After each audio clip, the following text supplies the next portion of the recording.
Welcome to episode 7.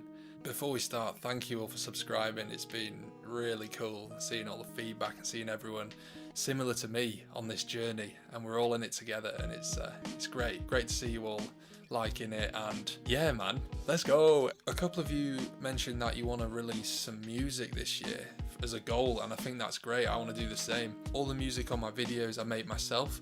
I'm in my studio right now, if you want to call it a studio.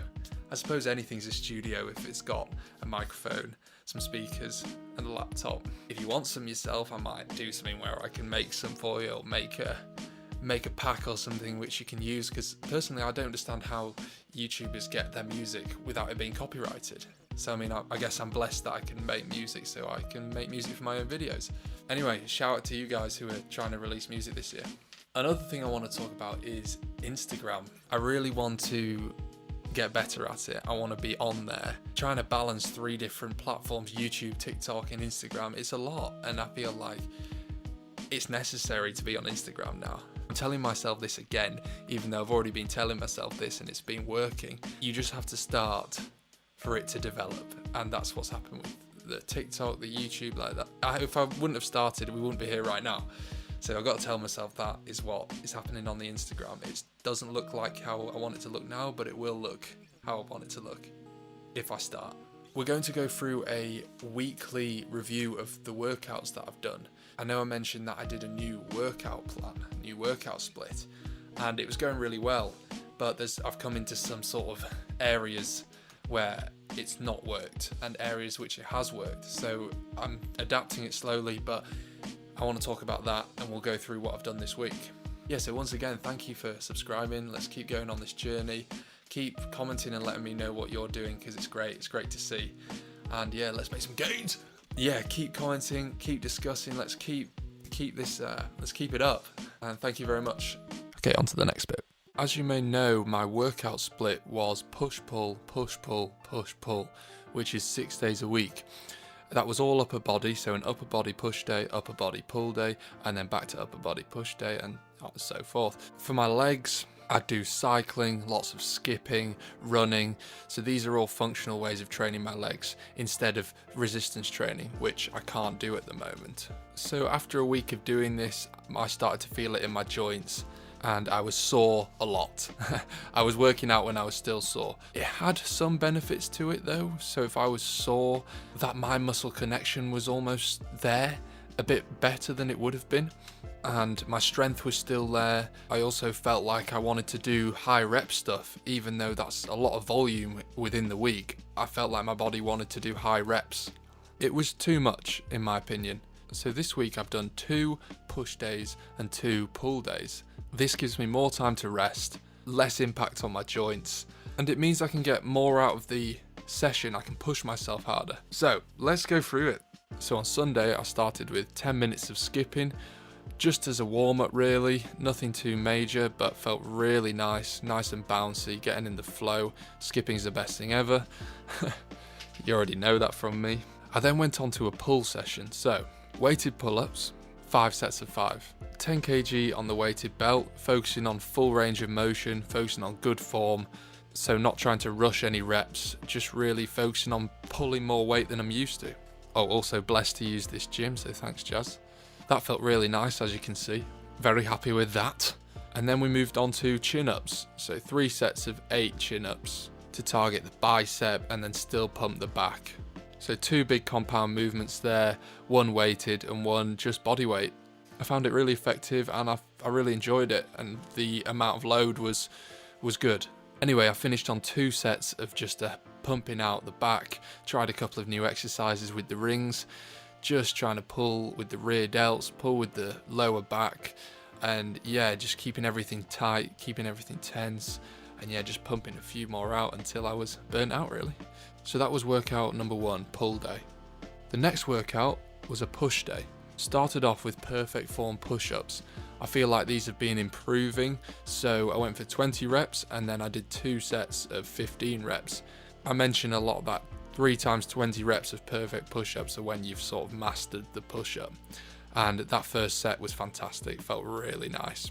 But then the next 2 sets, I could definitely feel fatigue. But one thing I've noticed is the longer you rest, the more reps you'll get out on the next set. If I'd had a bit longer rest, probably had 1.5, 2 minutes rest. But if I'd had a bit longer, it probably would have been more effective. Next exercise, so nice and warmed up, moved on to weighted dips. So 3 sets of 8. 2 days of weighted belt stuff, which is quite rare for myself. Don't really do that, but I just felt it today again, felt like I wanted to do it. This was because I was pumping out 20 reps on the dip bars with ease. So I thought, let's add some weight, see how it feels. After the 3 sets, on the last set, I did a drop set, took the belt off, and then did as many reps as I possibly could.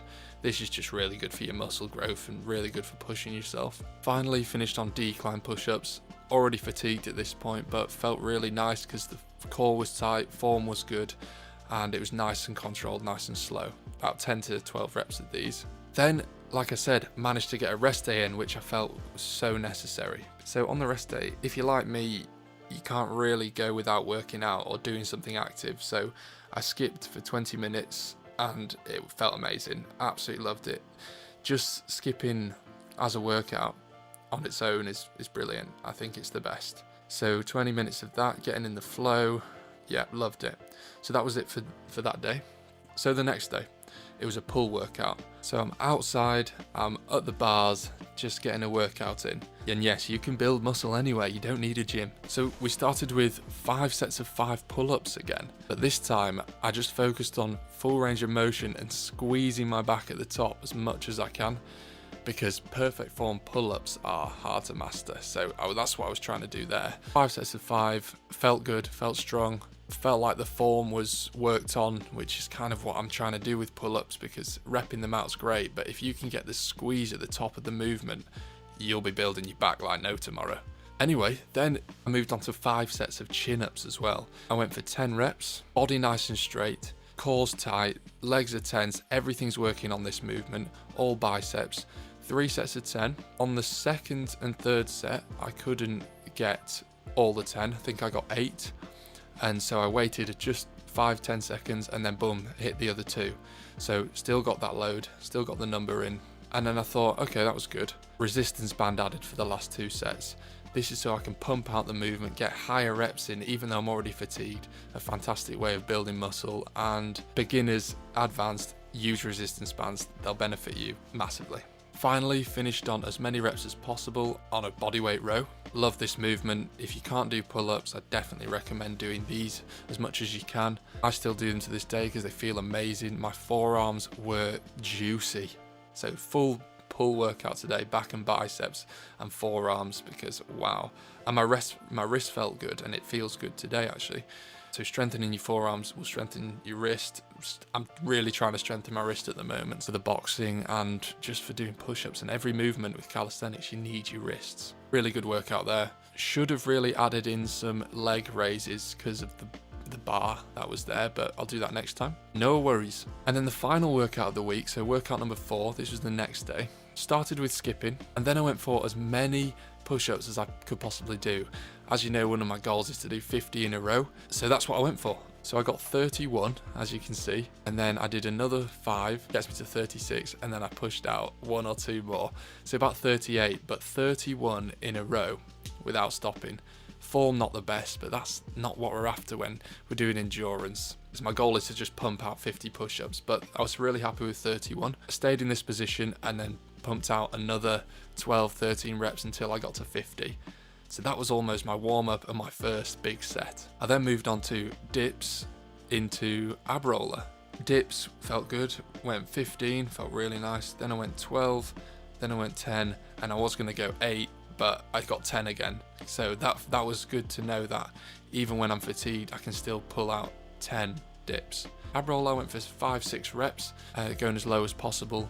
And yes, my core was feeling it. The next day, I felt like I'd just gained an inch out on my abs. That's how good this exercise is. This was a push workout, but I had massive back and bicep pump as well. This is from the ab roller, but also the push-ups. So finished on 50 endurance push-ups. Shout out to Ches Canter. I probably butchered his name, but go check him out on YouTube. He's really good, martial artist, and he basically does push-ups where it's 10 small pump push-ups into a push-up, back down, another 10. So I was trying to get as many as I can in there just to sort of improve my endurance a bit with the push-ups, and yeah, that was nasty. Really good for just the push-ups in general. So finished on 50 of these, and yeah, felt really pumped, felt really good after this workout. Not the most amount of exercises, but honestly, man, definitely. If that's all you need, wow, really good workout. So that was it. Next day I rested, didn't do anything, and the day after that I didn't do anything either. But when I say I don't do anything, I mean I'm walking, I might climb, I might do something active, go on an adventure, because that's what life's about. Your rest days aren't, I'm sat on the sofa all day watching telly. Like, no, don't waste your life like that. I'm outside, I'm walking, I'm doing stuff. So that's what my rest days are looking like. So yeah, 4 days a week resistance training. Still the 4 to 5 days leg days in. So cycling, skipping, running. Oh, I ran on Friday as well. Ran on Friday morning. So did get a run in this week. Here's an overview of what the week's looking like now, the new plan, and what I can definitely stick to.